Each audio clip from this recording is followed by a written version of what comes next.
Cooked পুরা cooked আমরা।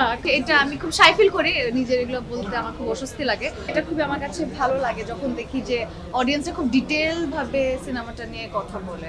আমার তো খুবই ভালো লাগছে, কারণ আফটার হাওয়া আমাকে মানুষ আবার প্রেসার কুকার দিয়ে দেখছে। সো অনেকদিন একটা গ্যাপ ছিল, সো আমিও একটু ভিতরে এক্সাইটেড এবং নার্ভাস ছিলাম যে অডিয়েন্স হচ্ছে নিবে বা দেখবে।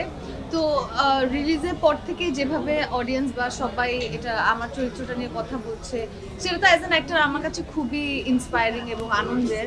সো ওইটাই এখন একটা ভালো লাগার মোমেন্ট পার করছি, যেখানে এই সময়টা আসলে আমার জন্য অনেক স্পেশাল। কারণ অডিয়েন্সরা হয় কি যে ওনাদের আমরা দূর থেকে যখন দেখি সিনেমার পিছন থেকে, তখন তাদের হাসি বা তাদের যে মোমেন্টগুলো সিরিয়াস একদম সামনে ঝুঁকে, তখন বোঝা যায় খুব ইন্টেন্স হচ্ছে ক্যারেক্টারের সাথে। সো আমার এটা দূর থেকে দেখতে খুব ভালো লাগে, সেটা আবার সুযোগ হয়েছে দেখার। আর এটা আমার জন্য পার্সোনালিও অনেক একটা ইমোশনাল প্রজেক্ট, কারণ এখানে অনেক ফিমেল ভয়েস বা আমরা চেয়েছিলাম যে একটা ফিমেল পয়েন্ট অফ ভিউ থেকে এই ওয়ার্ল্ডটাকে প্রেসার কুকারের জার্নিটা যাতে আমরা দেখি। সো ওই কারণটাতে আমি দেখছিলাম যে না, অডিয়েন্স গল্প বা হুকড হচ্ছে, প্রতিটা চরিত্র প্রতিটা ক্যারেক্টারের সাথে তাকে রিলেট করছে। এবং রিজভির কথা যদি বলি, রিজভিকে অডিয়েন্স এত পছন্দ করছে, সবাই বারবার বলছে যে ভাই পুরো আমার লাইফের মতো মিলে যাচ্ছে আপনাদের স্টোরিটা।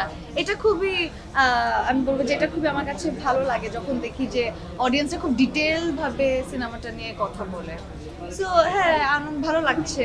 যেমন আমাকে অনেকে তো ফিমেলদের কথা যদি বলি, অনেক আন্টিরা আপুরা জড়ায় ধরে বলছে যে মানে ওদের থাকে না যে অনেক লাইফের রিফ্লেকশন তারা দেখতে পায়। সো এটা অডিয়েন্সের সাথে এত কাছাকাছি আসা হয় না, তো কাজ দেখার পরপর যখন আমরা হল ভিজিট করছি, তখন তাদের ইমোশনগুলো দেখি যে তারা খুবই ইন্টেন্স, এবং আমাকে তো খুবই মেয়ে অডিয়েন্সরা অনেক পছন্দ করতেছে। সো এটা আমার কাছে খুবই ভালো লাগছে অ্যাজ এ ফিমেল, যে মেয়েরাও খুব সুন্দর করে আমাকে এসে অ্যাপ্রিসিয়েট করছে, জড়ায় ধরছে, অনেকে অনেক ইন্টেন্স ওয়েতে প্রশংসা করছে। এটা আমি খুব শাই ফিল করি, নিজের এগুলো বলতে আমার খুব অস্বস্তি লাগে, বাট ভালো লাগছে। একটু জানতে চাইবো, অভিনয় করতে গিয়ে আপনি কতটুকু কুক হয়েছেন?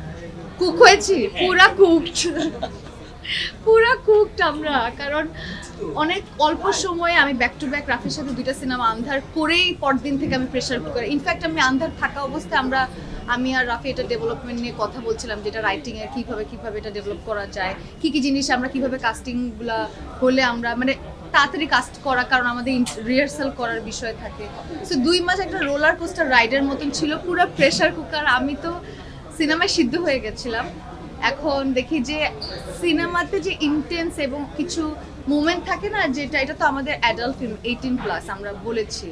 সো সিনেমাতে যখন আমরা তো অনেক কিছু দেখাতে পারি না জীবনের আসলে, কিন্তু যতখানি পারা যায় আর কি চরিত্র হয়ে, আমি যতখানি সোসাইটির ওই বয়েসটা বা ওই মেয়েটার সাথে ঘটে যাওয়া জীবনের যে মুহূর্তগুলো, সেটা কতখানি আমি জানি না করতে পেরেছি। সো ওই জায়গা থেকে যখন অডিয়েন্সরা দেখছে এবং ওই সময়টাতে খুবই একটা অস্বস্তিকর সাইলেন্স তৈরি হয়, ওই মোমেন্টটা হচ্ছে আমার মোমেন্ট, ওইটাই হচ্ছে প্রেশার। এই প্রেশারটাই হয়তো আমরা সিনেমাতে একটু আনতে চেয়েছি, এখন জানি না।